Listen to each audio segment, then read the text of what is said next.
खड़की समाचार प्रस्तुत खास बात खास व्यक्तिमत्व के साथ आज के हमारे मेहमान औरंगाबाद बीजेपी एमएलए श्री अतुल सावे जी। बिजली, पानी, रास्ते, रोजगार, क्या है हमारे शहर के स्मार्ट सिटी का दावा?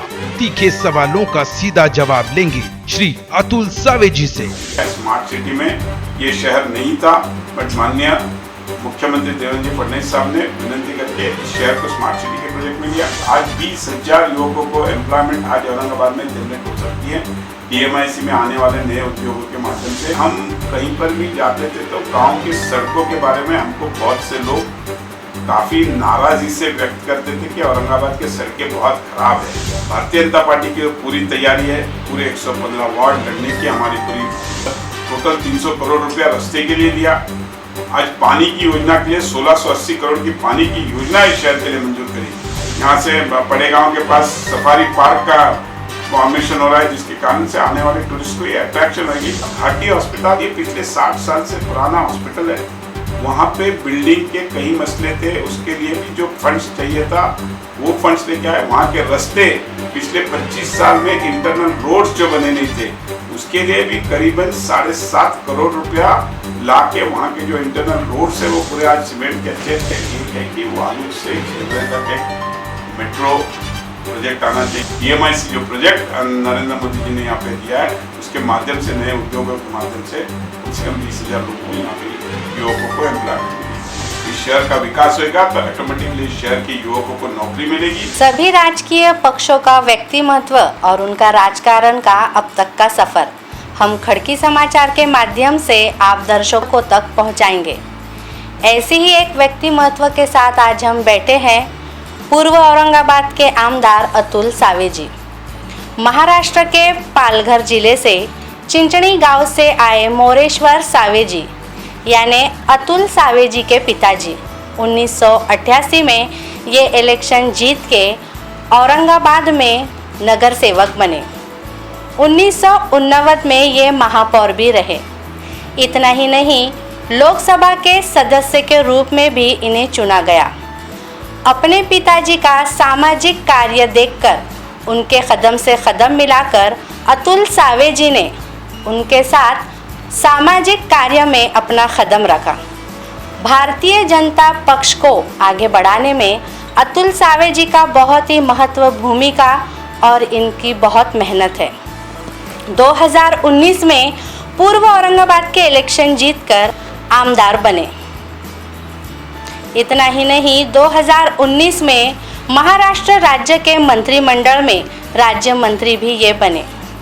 इनके स्वभाव के कारण सभी पक्षों में इन्हें बहुत आदर और सम्मान दिया जाता है।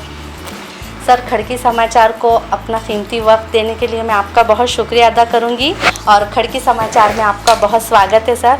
सर, मैं आपसे ये पूछना चाहूँगी कि बिजनेस क्षेत्र में आपका काफ़ी अच्छा नाम है, फिर भी आपने राजकारण ही क्यों चुना? मेरे वालिद साहब पिताजी जो थे वो भी समाजकारण करते करते राजकारण में आए और राजकारण कम और समाजकारण ज़्यादा ये उनका हमेशा ध्येय रहा है। उसी तरीके से मैं भी व्यवसाय करते समय में ऐसा सोचा कि इस शहर के विकास के लिए अपने को राजकारण में जाना चाहिए और राजकारण के माध्यम से इस शहर का विकास करना चाहिए। और इसीलिए मैंने अपने व्यवसाय को संभालते हुए राजकारण में प्रवेश किया और मैं आज राजकारण में मुझे खुशी है कि मैं अपनी ओर से जो भी इस शहर के लिए अपना कंट्रीब्यूशन देना चाहिए वो देने के लिए पूरी कोशिश कर रहा हूँ। सर, आपके अच्छे स्वभाव के लिए आप सब पक्षों में जाने जाते हैं और आपका आदर और सम्मान भी बहुत होता है। तो ऐसी कौन सी बात है जो सब लोगों को आपकी भाती है? मैं राजकारण करते समय में इलेक्शन के जो 30 दिन है वो छोड़ के आने वाले हर व्यक्ति वो कौन से पक्ष से है, कौन से समाज से है, कौन से जाति का है, ये नहीं देखते हुए उन सब का काम करता हूँ, उन सबको मदद करता हूँ। मेरे क्योंकि राजकारण ये 30 दिन का रहता है, बाकी के जो 59 महीने हैं वो अपने को सभी समाज में रहना पड़ता है और हर समाज के हर जाति के लोगों के मैं काम करता हूँ। और उसी वजह से हर समाज के हर जाति के लोग मुझे चाहते हैं और मुझे इस बात की खुशी है कि मैं लोगों का काम करता हूँ, लोगों को उसमें सेटिस्फैक्शन मिलता है। सर, आपने अभी तक अपने राजकारण के अभी तक के सफ़र में कौन कौन से कदम उठाए हैं और आपको कहाँ कहाँ सफलता मिली है? देखो, सबसे पहले मैं पहली बार जब 2014 में इस संभाजीनगर औरंगाबाद शहर का आमदार बना, उस समय में हम कहीं पर भी जाते थे तो गांव के सड़कों के बारे में हमको बहुत से लोग काफ़ी नाराज़गी से व्यक्त करते थे कि औरंगाबाद के सड़कें बहुत ख़राब है और ये टूरिस्ट प्लेस है, यहाँ पे टूरिस्ट लोग आते हैं और ऐसे समय में टूरिस्ट लोगों को इतनी ख़राब सड़कों पे से जाना पड़ता था जिसकी वजह से वो नाराज़ थे। तो हमने सबसे पहले तत्कालीन हमारे मुख्यमंत्री देवेंद्र जी फडणवीस साहब से मुलाकात की, 25 करोड़ रुपया पहले लाए, उसके बाद 100 करोड़ रुपए, ऐसे 125 करोड़ रुपए के जो औरंगाबाद के मुख्य रास्ते हैं, ऐसे करीबन 35 से 36 रास्ते जो है उसका रास्ते का काम पहले किया, जिसके माध्यम से आज शहर के रास्ते और उसके बाद और बाद में भी और 150 करोड़ रुपए लाए। ऐसे इस तरीके से इस शहर के लिए करीबन 300 करोड़ रुपए की ये शहर के रास्तों के लिए लाया गया, जिसकी वजह से आज शहर में काफ़ी पूरे शहर में अच्छे सीमेंट के रास्ते हैं और आने वाले नागरिकों को अच्छी सुविधा है। दूसरा विषय ऐसा था कि इस शहर में सबसे बड़ी समस्या थी पानी की। मुझे जब मंत्री पद मिला, भले 4 महीने के लिए मंत्री था मैंने मंत्री पद के मेरे कोई सत्कार दिया नहीं, किधर मैं गया नहीं। मैंने सबसे पहले इस औरंगाबाद के पूरे नगरवासियों का जो सबसे बड़ा समस्या थी, जो मसला था, वो था पानी, क्योंकि 4-4 दिन 8-8 दिन पानी नहीं आता था। इसलिए माननीय मुख्यमंत्री देवेंद्र फडणवीस साहब से विनती करके उनके पीछे लग के मैंने 1680 करोड़ रुपए की पानी की योजना इस शहर के लिए मंजूर करके लाया, जिसके कारण आज मुझे ये मतलब पक्का गारंटी है कि आने वाले समय में इस शहर में जिस दिन पानी जैसे आ जाएगा तो उद्योग भी आएंगे। जो DMIC माननीय पंतप्रधान नरेंद्र मोदी साहब ने जो DMIC का प्रोजेक्ट अपने इस औरंगाबाद शहर में शेंद्रा में जो दिया है, वहाँ पे अगर इस शहर में पानी अच्छा रहेगा तो नए उद्योग आएंगे तो अच्छे लोग आएंगे, तो उस हिसाब से औरंगाबाद की तरक्की होगी। औरंगाबाद का जो लोग हैं इनको एम्प्लॉयमेंट मिलेगा, नए इंडस्ट्रीज आएंगे। तो हमारी कोशिश वही थी और 4 महीने के उद्योग मंत्री के पीरियड में मैंने इस शहर के इंडस्ट्रीज के लिए जो कुछ अपन कर सकते हैं, जैसे आज लाइट की सब्सिडी थी वो मंजूर करके लाया, वो सारे थे। आज सड़कों का इशू था, चिकलठारा गांव में आने की वजह से वहाँ पे सड़कें नहीं हो रही थी, वो MIDC के एरिया में भी अपन ने सड़कें बनाई हैं। इसी तरीके से इस शहर के विकास में सबसे मैं बोला जैसा 2 विषय थे, सड़कें और दूसरा विषय था पानी। इन 2 विषय पे मैंने मेरे ये आमदारकी के करियर में पूरी तरीके से इन्वॉल्वमेंट करके कोशिश किया कि ये शहर के डेवलपमेंट के लिए वो काम है। आप जब घाटी के अध्यक्ष रहे तो आपने वहाँ घाटी के लिए मेडिकल कॉलेज के लिए ऐसे क्या डिसीजन लिए या वहाँ पर कौन कौन से चेंजेस लाए हैं आपने? मैं जब 2014 में चुन के आया, उसके बाद 15 में घाटी के इस पे मेरा अध्यक्ष पद बोल के मुझे वहाँ पे जो एडवाइजरी कमेटी रहती है उस पर लिया गया। जब एडवाइजरी कमेटी में मैं वहाँ पे नॉमिनेट हुआ, उसके बाद मैंने वहाँ पे एक हॉस्टल था जो काफ़ी दिन से उसका काम अधूरा पड़ा था, उसके लिए फंड्स की ज़रूरत थी। मैंने उस टाइम के वैद्यकीय शिक्षण मंत्री विनोद जी तावड़े साहब से ये करके वहाँ की लाइब्रेरी और वहाँ के इसके लिए हमारे फाइनेंस मिनिस्टर जो सुधीर मुनगंटीवार साहब थे, उनसे मुलाकात करके वो दोनों का काम जो इनकम्प्लीट पड़ा था वो कंप्लीट करके वहाँ पे चालू कराया।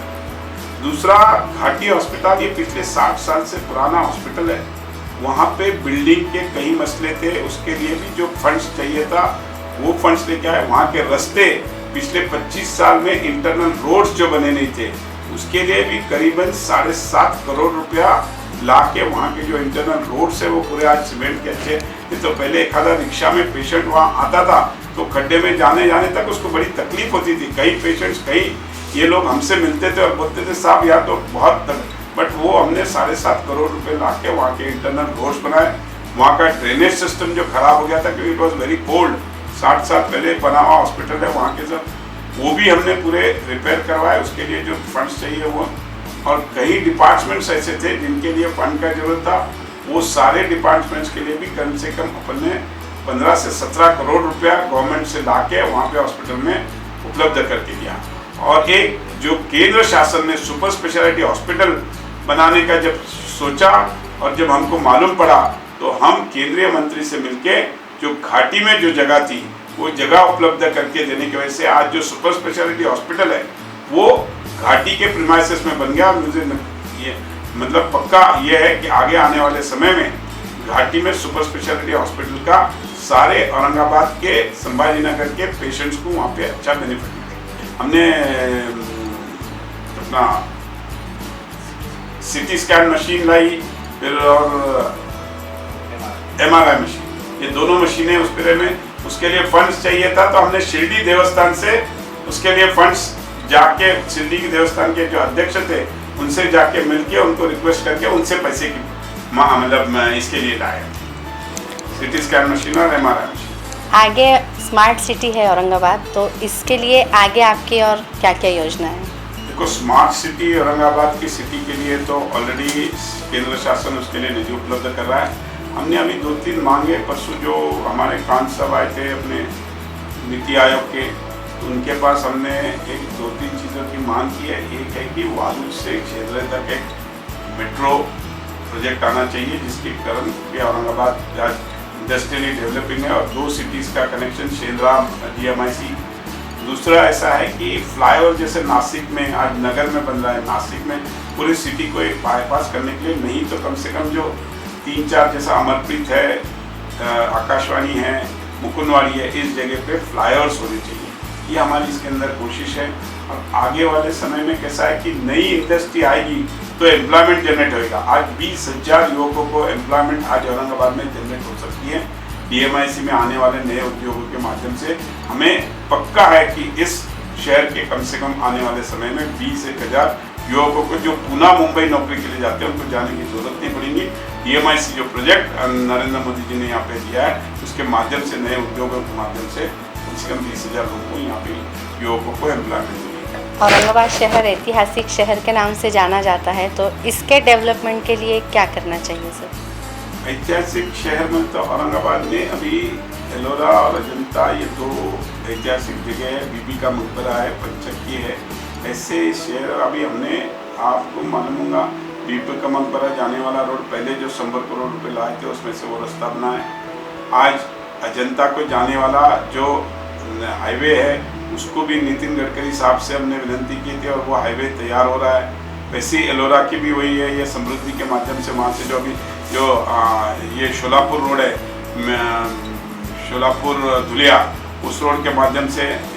इसीलिए ये सब की आगे आने वाले समय में जो टूरिस्ट आएंगे उनको अच्छी सुविधा हो, अच्छे रोड हो, फास्ट गए। क्योंकि आप प्रदेश में फॉरेन में जाते हैं तो 500 किलोमीटर 600 किलोमीटर आदमी 4 घंटे 5 घंटे में जाता है। तो हमारा यही प्रयत्न रहेगा कि आगे का इंफ्रास्ट्रक्चर इन सब टूरिस्ट प्लेस में जाने के लिए अच्छा रहे, जिसके कारण आने वाले टूरिस्टों को एक सुविधा होए। और औरंगाबाद में उस बहाने से जैसे दौलताबाद में हमने एक रिक्वेस्ट की है कि वहाँ पे साउंड एंड लाइट शो हो, रोपवे हो एलोरा में या अजंता में। आने वाले टूरिस्ट को नया अट्रैक्शन कुछ ना कुछ चाहिए।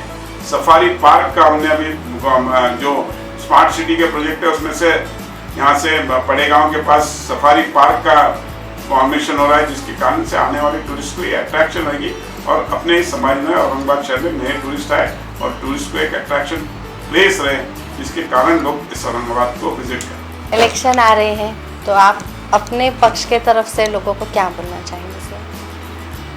महापालिका के इलेक्शन तो साल भर पहले ही होने वाले थे, बट किसी कारण कोर्ट मैटर ये वो की वजह से पोस्टपोन होते गए।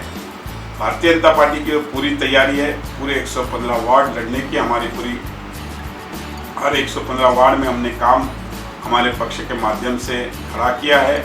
और मुझे पक्का गारंटी है कि हमारे को ये टाइम लोग जो हमने किया हुआ काम, आमदार ने, हमारे पक्ष के कार्यकर्ताओं ने, सबने मिलकर जो काम किया उसके माध्यम से हमको मतलब पक्का लोगों के ऊपर विश्वास है और लोगों का हमारे पे विश्वास है। उसकी वजह से हमारे को इस महापालिका में पक्का यश मिलेगा और इस शहर के विकास के लिए भारतीय जनता पार्टी कटिबद्ध रहेगी। और आज तक हमने शहर के विकास के लिए हमेशा काम किया है। स्मार्ट सिटी में ये शहर नहीं था, बट माननीय मुख्यमंत्री देवेंद्र जी फडणवीस साहब ने विनंती करके इस शहर को स्मार्ट सिटी के प्रोजेक्ट में लिया। आज करीबन आज तक 150 से पौने मतलब टोटल 300 करोड़ रुपया रास्ते के लिए दिया। आज पानी की योजना के लिए 1680 करोड़ की पानी की योजना इस शहर के लिए मंजूर करी, जो सबसे बड़ा आज औरंगाबाद के हर घर का मसला है कि पानी, और वो सबसे बड़ा देवेंद्र फडणवीस साहब ने मंजूर किया है। इसलिए मुझे गारंटी है कि यह शहर के नागरिक हमारे पे विश्वास रखते हैं, हम कुछ।